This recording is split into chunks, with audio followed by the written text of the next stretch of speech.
চাঁদে গড় আয়ু 50-এর সামান্য বেশি।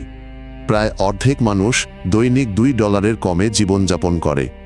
এটি বিশ্বের উষ্ণতম ও দরিদ্রতম দেশগুলির একটি। এখানে হাজার হাজার মানুষ এমন রোগে মারা যায় যা অন্য দেশে সাধারণ ওষুধে নিরাময়যোগ্য। এখানে প্রায় সারা বছর গরম থাকে। রাস্তা ভাঙা, শহরগুলির যোগাযোগ দুর্বল। দেশটি তেল ও সোনায় সমৃদ্ধ, তবে সাধারণ পরিবারগুলো গরিব বৃষ্টির উপর নির্ভরশীল। সম্পদের আয় গ্রামে পৌঁছায় না। সরবরাহ ব্যাহত হওয়ায় বাজারের দাম ওঠানামা করে। প্রতিবেশী সুদানের যুদ্ধ ও উত্তর পশ্চিমের অস্থিরতা বাণিজ্য ও নিরাপত্তাকে ক্ষতিগ্রস্ত করে। প্রতি 10 জনে একজনের বিদ্যুৎ আছে, তাই দৈনন্দিন অনেক কাজ হাতেই করা হয়।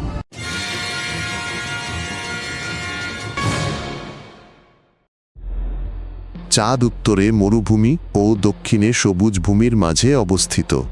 এর প্রতিবেশী দেশগুলি হল Libya, Sudan, Niger, Nigeria, Cameroon ও মধ্য আফ্রিকান প্রজাতন্ত্র।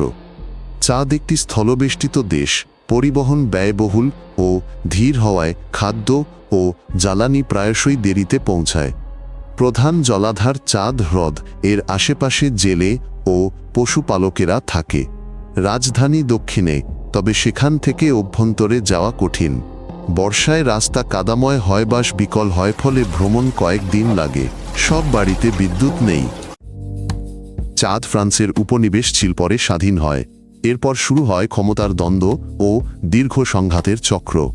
উত্তর বনাম দক্ষিণ সেনা বনাম রাজনীতিবিদ প্রতিবেশীদের হস্তক্ষেপ দেখা যায়। সশস্ত্র আন্দোলন দেখা যায়। জোট বদলায়, অভ্যুত্থান ঘটে। একজন নেতার দীর্ঘ শাসন সামরিক অন্তর্বর্তী পরিষদ দ্বারা শেষ হয়। নির্বাচন ও সংস্কারের প্রতিশ্রুতি দেওয়া হয়, কিন্তু গ্রামের প্রভাব প্রায় নেই। কর্মকর্তারা কদাচিৎ আসেন, কাগজপত্র জটিল, সাহায্য দেরিতে আসে। বেশিরভাগের কাছে রাষ্ট্র মানে চেকপোস্ট, শুল্ক আদায়কারী ও নিরাপত্তা বাহিনীর কদাচিৎ অভিযান।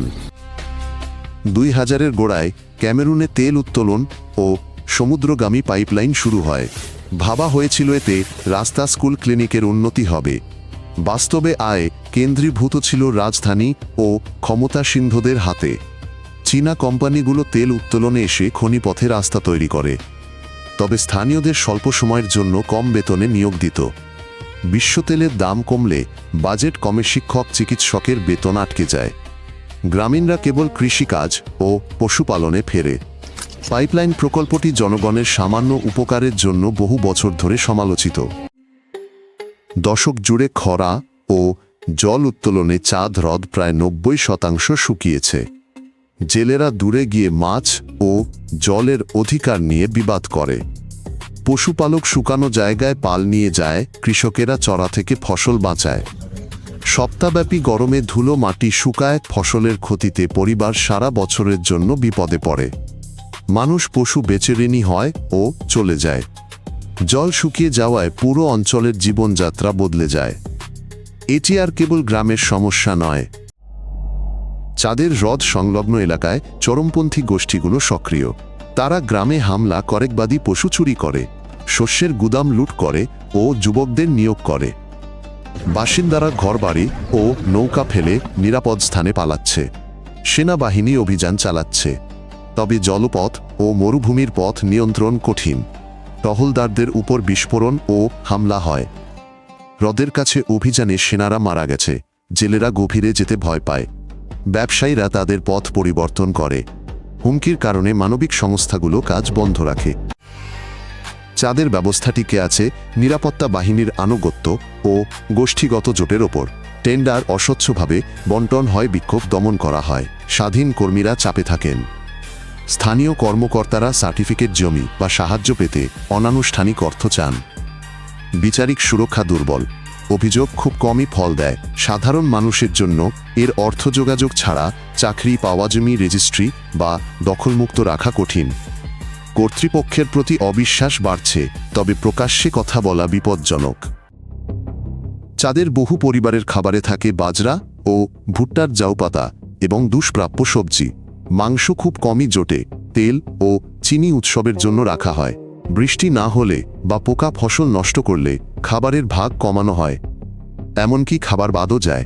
সরবরাহ ব্যাহত হওয়ায় ও টোল রাস্তার কারণে বাজারে দাম বাড়ে। মানবিক সংস্থাগুলোর মতে লাখো মানুষ খাবারের অভাবে কঠিন সময় পার করছে। এটিকে বহু বছরের মধ্যে সবচেয়ে খারাপ খাদ্য সংকট হিসেবে ধরা হচ্ছে। সবার জন্য পর্যাপ্ত সাহায্য নেই, সাহায্য আসে থেমে থেমে। চাঁদের অনেক শিশু রোগা এবং প্রায়ই অসুস্থ থাকে। স্কুল প্রায়শই ডালপালা ও বেঞ্চের ছাউনি মাত্র। একজন শিক্ষক একসঙ্গে অনেক ক্লাস নেন। বাবা মা সবসময় খাতা ও ইউনিফর্ম কিনতে পারেন না।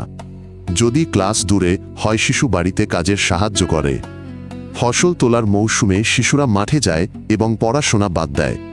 সাক্ষরতা ও দক্ষতা ছাড়া শহরে কাজ বা ব্যবসা করা কঠিন। কিশোর কিশোরীরা উপার্জনের খোঁজে রাজধানীতে যায়।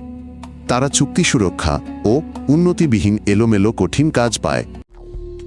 চাঁদের মেয়েদের অল্প বয়সে বিয়ে দেওয়া হয়তে তাদের পড়াশোনা শেষ হয়ে যায়। নারীরা পরিবারে খুব কমই সিদ্ধান্ত নেন এবং সবার শেষে টাকা পান।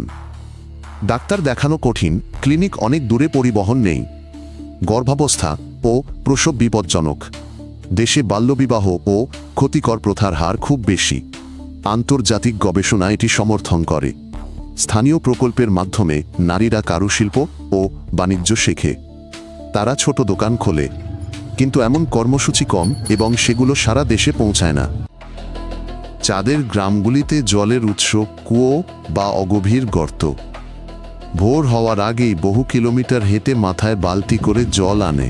উৎসগুলো নোংরা থাকে, পাশে পশু চড়ে, এতে অন্ত্রের সংক্রমণ বাড়ে। দান করা কুয়ো ও পাম্প কয়েক বছর চলে কিন্তু ভেঙে যায়। মেরামতের তহবিল নেই। শুষ্ক মৌসুমে সারি দীর্ঘ হয়। জল সংগ্রহ নিয়ে গ্রামগুলির বিবাদ বাড়ে। যেখানে সৌর পাম্প বসে সেখানে পান ও রান্নার বিশুদ্ধ জল পাওয়া যায়, কিন্তু এমন ব্যবস্থা কমার রক্ষণাবেক্ষণ জরুরি।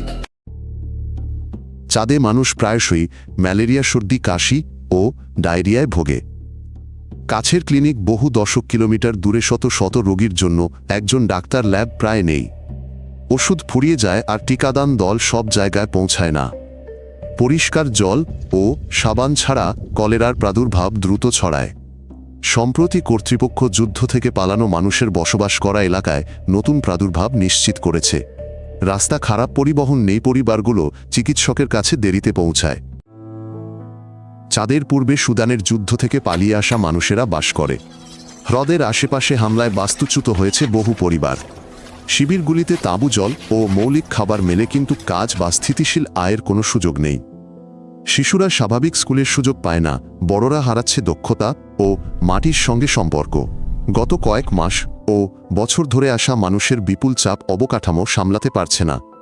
দেশটি 10 লক্ষাধিক শরণার্থীকে আশ্রয় দিয়েছে। আঞ্চলিক প্রেক্ষাপটে এটিই সবচেয়ে বড় বোঝা।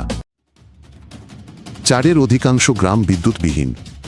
সন্ধ্যায় অন্ধকার নামে শিশুরা পড়াশোনা করতে পারে না। ছোট জেনারেটরে টাকা দিয়ে ফোন চার্জ হয়। স্কুলগুলোতে আলো ও সরঞ্জামের অভাবে শিক্ষকরা শহরমুখী। রেফ্রিজারেটর ছাড়া টিকা ঔষধ সংরক্ষণ কঠিন। মাছ মাংস নষ্ট হয় সহজেই। সোলার প্যানেল যেখানে বসে সেখানে আলো, চার্জিং ও স্বাস্থ্যকেন্দ্রে ফ্রিজও চলে মাঝে মাঝে। তবে এগুলো বিচ্ছিন্ন উদ্যোগ। দেশ জুড়ে বিস্তৃত নেটওয়ার্ক নয়। প্রসার না হলে উন্নয়ন খুবই ধীর। চাঁদের কিশোররা দেখে জমিয়ে আর ফলন দেয় না, শহরেও কাজ মেলে না। বৈধ পথে দেশ ছাড়ার উপায় নেই। কেউ কেউ পোশাক ও খাবারের লোভে সেনাবাহিনীতে যায়। অন্যরা বিপজ্জনক পাচারকারীদের সাথে মরুভূমিতে ঝুঁকি নেয়। যারা থাকে তারা বাজার নির্মাণ বা প্রহরায় টুকিটাকি কাজ করে। শিক্ষা ও দক্ষতা ছাড়া উন্নতির পথ প্রায় বন্ধ। এটি হতাশা বাড়ায়। তরুণরা উগ্র গোষ্ঠীর নিশানায় পড়ে। তারা টাকা ও মর্যাদার লোভ দেখায়, কিন্তু পরিণতি হয় সহিংসতা আর জেল।